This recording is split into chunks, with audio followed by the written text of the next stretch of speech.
Welcome friends to Escort School of Excellence in Medicine, where teaching is our passion. Today we are going to present celiac disease.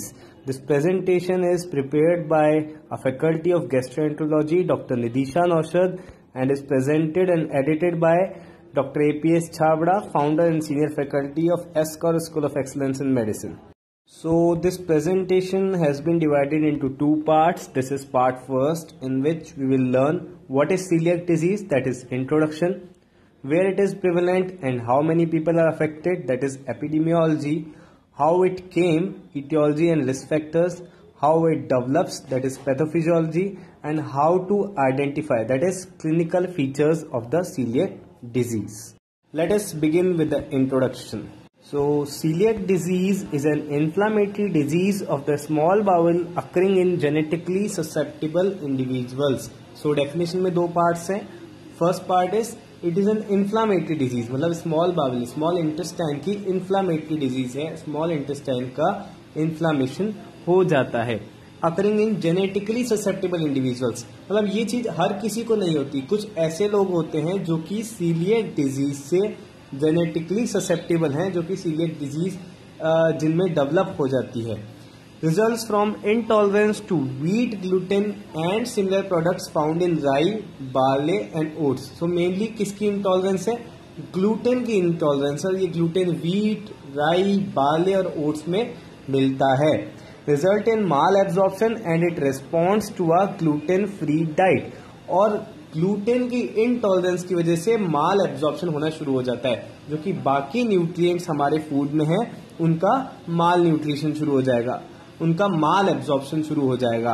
And it responds to a gluten free diet, मतलब कि अगर patient की diet में से gluten निकाल लेते हैं तो पेशेंट में जो माल एब्जॉर्प्शन है वो धीरे धीरे खत्म होने लगेगा. अब अपन बात करेंगे ग्लूटेन की. So what is gluten? Gluten is a protein found mainly in wheat, barley, oats and राई. एक्चुअली में ग्लूटेन क्या है? ग्लूटेन एक तरीके का प्रोटीन है जो कि व्हीट, बार्ले, ओट्स और राई में मिलता है. Also found in food items prepared from such cereals such as pasta, cakes, cereals, bread, biscuits and few sauces. तो ध्यान रखिए, जिन चीजों में मतलब व्हीट, बार्ले, ओट्स, राई, जिन चीजों में ये ग्लूटेन प्रोटीन मिल रहा है, अगर इनसे बनी हुई चीजें हैं, चाहे वो बिस्किट हो गया, ब्रेड हो गया, तो उनमें भी ये ग्लूटेन पाया जाएगा. And most beers which are made from barley also contain gluten. और वो बियर जो कि बार्ले से बनाई जाती है उनमें भी ग्लूटेन मिलेगा. So now next we'll talk about epidemiology.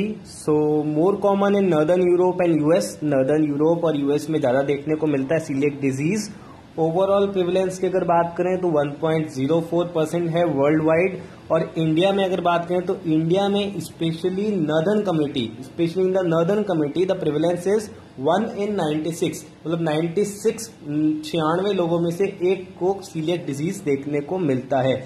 Northern community specially बात इसलिए की गई है क्योंकि साउथ इंडिया की अगर बात करें तो साउथ इंडिया में राइस ज्यादा खाने को मिलता है. अगर वहां राइस ज्यादा खाने को मिलता है तो वहां पे व्हीट, बार्ले और ये सब नहीं है, और ये सब नहीं है तो वहां पे ग्लूटेन किसी भी तरीके का फूड में नहीं जा रहा है, तो उसकी इंटॉलरेंस कैसे होगी और सीलियक डिजीज देखने को नहीं मिलेगी.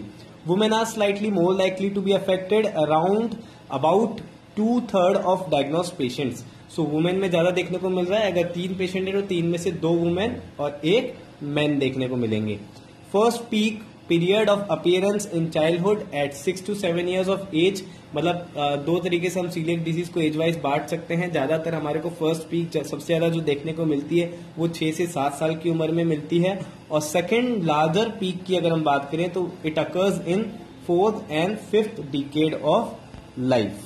Now we'll talk about etiology, means celiac disease develop होने के पीछे कारण क्या है, किस वजह से celiac disease हो रहा है. तो एग्जैक्ट कॉज अननोन है, क्या कारण हो सकता है एग्जैक्टली ये नहीं पता लगा पाए हैं अभी तक. प्रोबेबल कॉजेज की अगर बात करें तो प्रोबेबल कॉजेज में जेनेटिक फैक्टर, जैसा कि हमने डेफिनेशन में ही बात करी थी, जेनेटिक ससेप्टेबल इंडिविजुअल्स. सो वो हम यहाँ पे समझेंगे. जेनेटिक ससेप्टेबल क्या होता है? Often runs in families, family में देखने को मिलेगा, फादर मदर में देखने को मिल सकता है.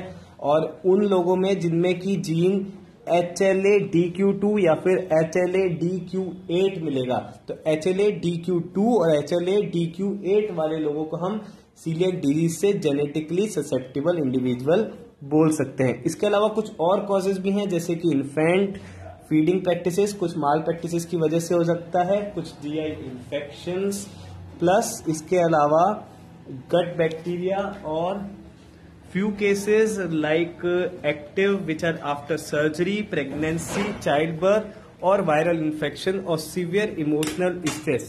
ये भी कुछ causes हैं जिनकी वजह से हमारे को सीलिएक डिजीज बाद में डेवलप होने में देखने को मिल सकती है। Now we'll be talking about risk factors। Risk factors सबसे पहले हम बात करेंगे family history of coeliac disease और डर्मेटाइटिस हर्पेटिफॉर्मिस। सो जहां पे हमारे को सीलिएक डिजीज की फैमिली हिस्ट्री देखने को मिल रही है, या फिर डर्मेटाइटिस हर्पेटिफॉर्मिस। जो डर्मेटाइटिस हर्पेटिफॉर्मिस के केसेस होते हैं उनमें ज्यादातर केसेस में हमारे को सीलिएक डिजीज साथ में एसोसिएटेड देखने को मिलती है। इसके अलावा और रिस्क फैक्टर्स हैं जैसे type 1 diabetes mellitus, ulcerative colitis, rheumatoid arthritis, down syndrome, Turner syndrome, autoimmune thyroiditis, microscopic colitis and Edison's disease. तो अब बात करेंगे पैथोफिजियोलॉजी की सीलिएक डिजीज डेवलप कैसे होती है।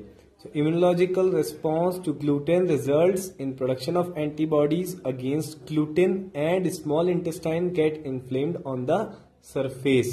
So जो पेशेंट है वो जब ग्लूटेन वाली डाइट लेता है तो उसकी वजह से एक इम्यूनोलॉजिकल रिस्पॉन्स डेवलप होता है बॉडी का, और उसकी वजह से कुछ एंटीबॉडीज डेवलप हो जाती हैं ग्लूटेन के अगेंस्ट, और ये एंटीबॉडीज डेवलप होने की वजह से ये स्मॉल इंटेस्टाइन की सरफेस को इन्फ्लेम्ड कर देती है।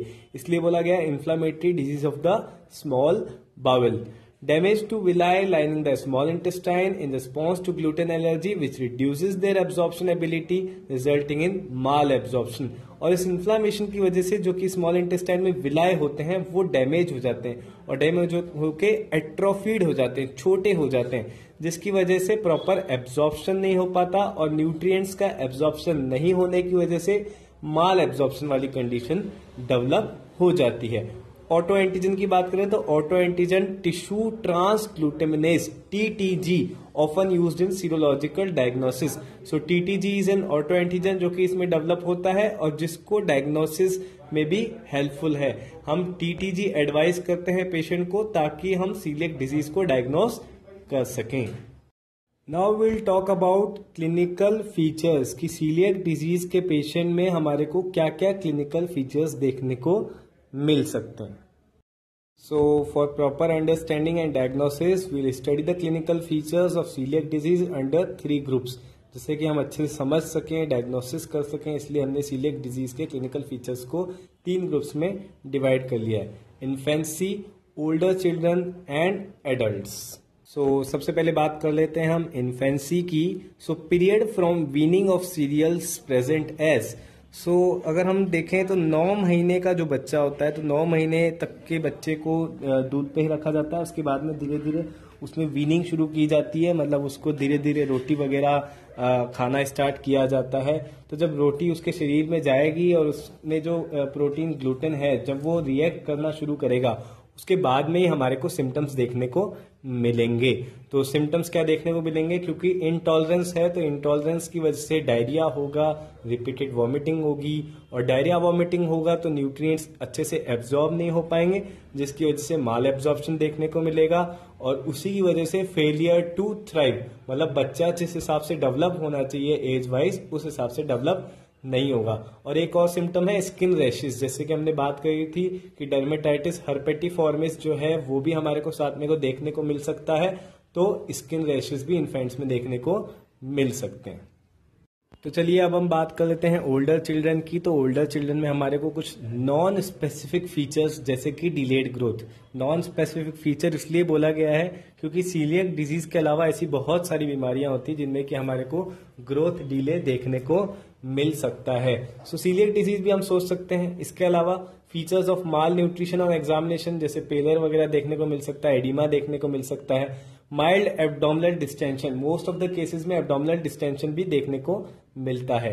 इसके अलावा ग्रोथ डिले, प्यूबर्टल डिले जैसे कि शॉर्ट स्टेचर, ये सब भी हमारे को देखने को मिलेगा क्योंकि वहां पे न्यूट्रिएंट्स का माल एब्जॉर्प्शन है।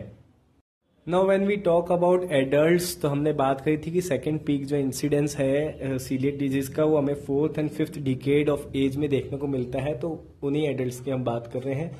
और ऐसे केसेस जो कि बहुत टाइम से साउथ इंडिया में रह रहा था पेशेंट, और क्योंकि वो वहाँ पे राइस वाली डाइट ले रहा था, अब वो नॉर्थ इंडिया अगर शिफ्ट हो गया है तो उसकी डाइट में वीट वगैरह भी, रोटी वगैरह भी खाएगा, जिसकी वजह से ग्लूटेन का इंटॉलरेंस होने को दिखेगा, तो वो केसेस एडल्ट्स में देखने को मिलेंगे। उसमें हमारे को fluoride mall absorption, diarrhoea and abdominal blotting, non specific symptom जैसे टायर्डनेस, वेट लॉस, फॉलेट और iron deficiency anaemia, oral ulcers, dyspepsia, blotting, mild under nutrition और ऑस्टियोपोरोसिस देखने को मिल सकता है। तो ये अगर हमारे को ग्रुप ऑफ सिम्टम्स देखने को मिले तो हम सीलिएक डिजीज की तरफ सोच सकते हैं और उसको इन्वेस्टिगेशन से एक्सक्लूड कर सकते हैं।